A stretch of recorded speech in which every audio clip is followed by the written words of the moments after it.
પ્રમુખ સ્વામી મહારાજની life open કિતાબ જેવી હતી. આપણે અહીં બેઠા છીએ ને, અહીંયા પ્રમુખ સ્વામી મહારાજ જમતા. પ્રમુખ સ્વામી મહારાજ જમે ત્યારે આ આખો ઓરડો ભરેલો હોય. એમનું જમવાનું પણ ખાનગીમાં નહીં, એમનું સુવાનું પણ ખાનગીમાં નહીં. આ પડદો ખુલી જાય, પાછળ જ એમનો પલંગ, અહીંયા જ બધા. એ રાત્રે 11 વાગે સુવા જાય ત્યારે અહીંયા ઓછામાં ઓછા 150 જણા હોય.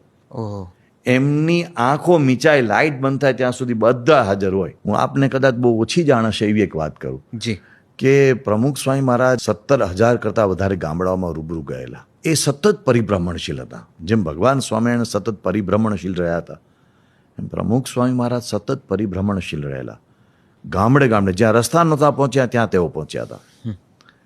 અને ગામડાઓમાં જઈને ગામડાઓની જે તકલીફો, ગામડાઓના લોકોની તકલીફો એમણે જાણી હતી અને એમણે ઠેર ઠેર મદદ કરી. એમણે એક બાબત જોઈ કે ગામડાઓમાં દવાખાનાની તકલીફ છે, તો એમણે આપણે 108ની ગુજરાતમાં શરૂઆત થઈ તે પહેલાં ઘણા સમય પહેલાં ફરતા દવાખાનાઓ શરૂ કર્યા હતા.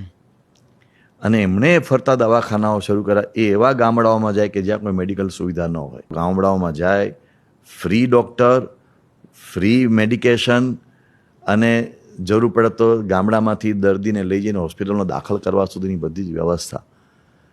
તો એમણે એ ફરતા દવાખાનાઓ ચાલુ કર્યા. દર વર્ષે લાખો દર્દીઓની નિઃશુલ્ક સેવા ચાલે છે. અમે હજુ સુધી એની કોઈ બહાર વાત પણ કરતા નથી. એવી રીતે આદિવાસી બાળકોને દત્તક લઈને ભણાવવાની પ્રવૃત્તિ બહુ જ મોટા પાયે પ્રમુખ સ્વામી મહારાજે ચાલુ કરી હતી. આદિવાસી છાત્રાલયો, આદિવાસી ઉત્કર્ષના બધા કેન્દ્રો બહુ જ મોટા પાયે. એમણે કુટીર મંદિરો ચાલુ કર્યા હતા, ગામડે ગામડે કુટીર મંદિરો.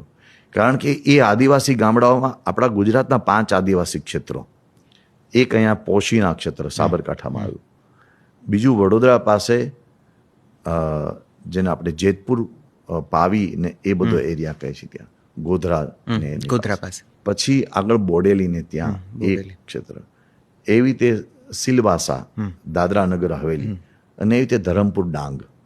આ બધા જ આદિવાસી વિસ્તારોમાં પ્રમુખ સ્વામી મહારાજે 70s ત્યારથી લઈને છેલ્લે એમણે 2010 સુધી અમે જતા જોયેલા છે. એટલું એમણે વિચરણ કર્યું છે.